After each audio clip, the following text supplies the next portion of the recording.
morning, class. Today is Monday, April 20th, 2020. So we write that for 2020.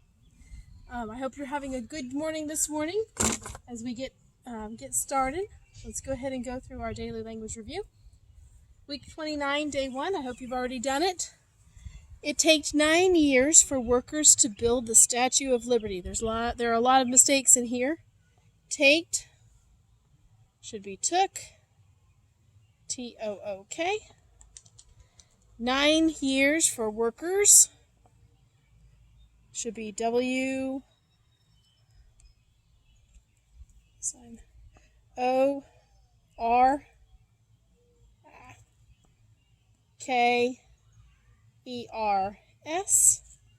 So that's an R. W-O-R-K-E-R-S to build the Statue of Liberty. That's a specific one. It's a proper noun, so it should be capitalized. Years. Yes. Thank you, Leslie. Years should be not just singular, it should be plural. The statue was finished. It was given to America on July 4th, 1884. You're missing a subordinating conjunction in the beginning, so it should be capitalized with a W. That's why the is not capitalized. That was supposed to be a hint. When the statue was finished, it was not gived, but that's right, given to America on July 4th, 1884. Notice the significance of July 4th. That would have been a celebration of America's independence.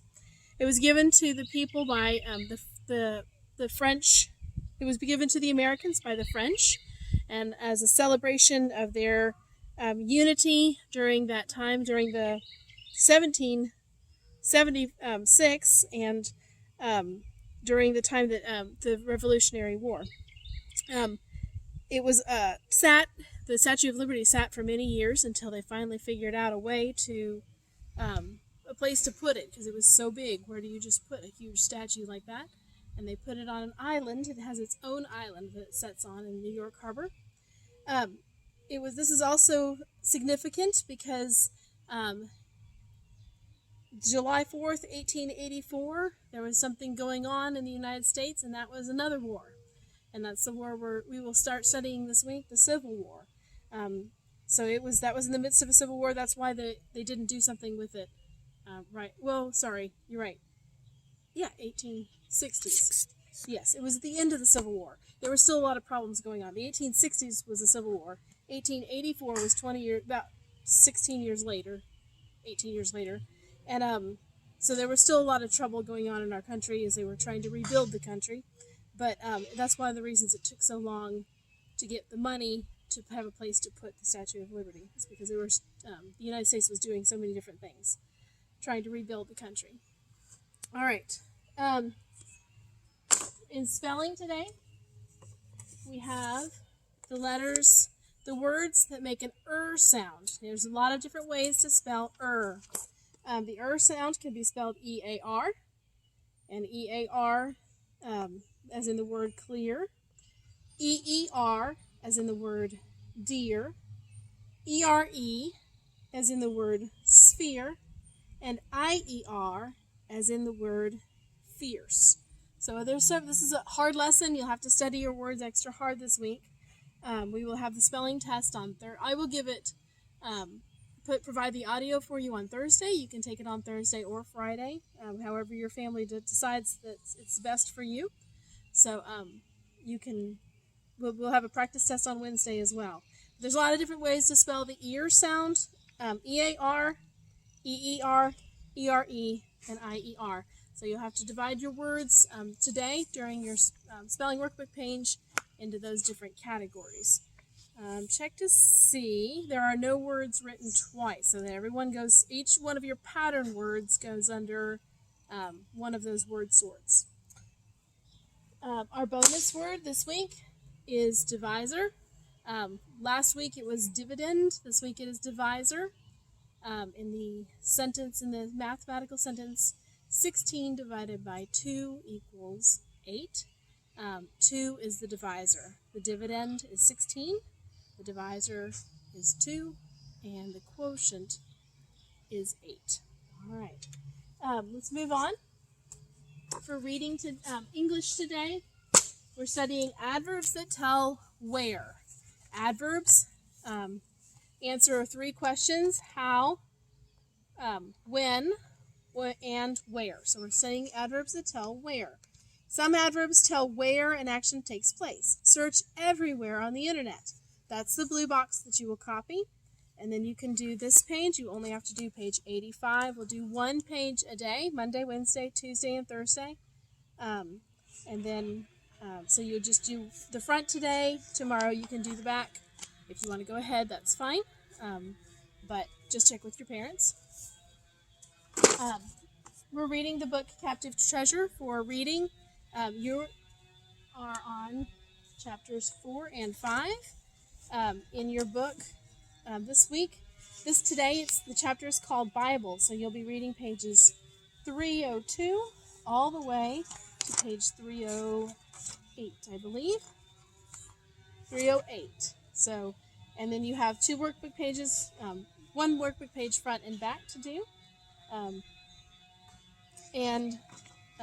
So then we have today and tomorrow left on this story. I'm going to be reading to you the rest of the chapters, and I'll pick up with chapter 6 in the book that we have, Captive Treasure. It goes all the way to chapter 15.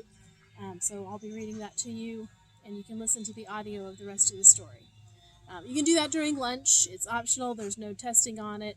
But if it's something you enjoy listening to a story, then you may listen to that. And if you're curious about the rest of the story, you may listen to that on audio. All right, moving on. In science,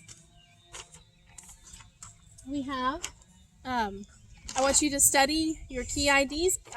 We're almost finished with this unit on hearing and the sound and how sound travels.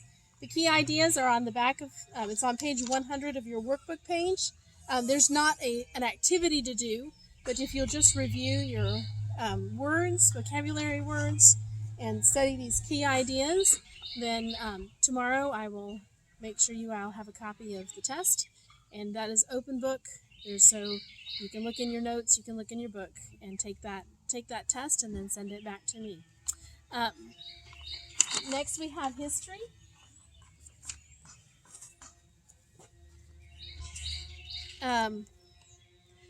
We're studying about, I'm just going to do a quick look at immigrants who came into the United States. And the Statue of Liberty was starting in the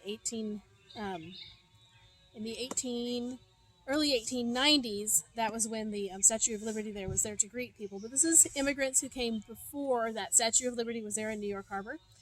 Many people came from Ireland. There was a famine going on there over the years, and many people came from many German citizens came. An immigrant is someone who comes to live in our country from another country, and that there are many immigrants who came at this time.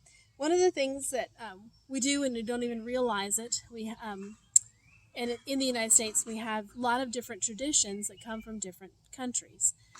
The Christmas tree is one tradition that comes from different countries. A stocking is another Christmas tradition that comes from other countries.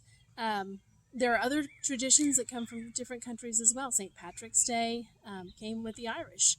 A lot of different forms of art came with the German immigrants. The quilting was something that was very practical, and the German women were often very, and people from the northern Europe area were very talented with their quilting.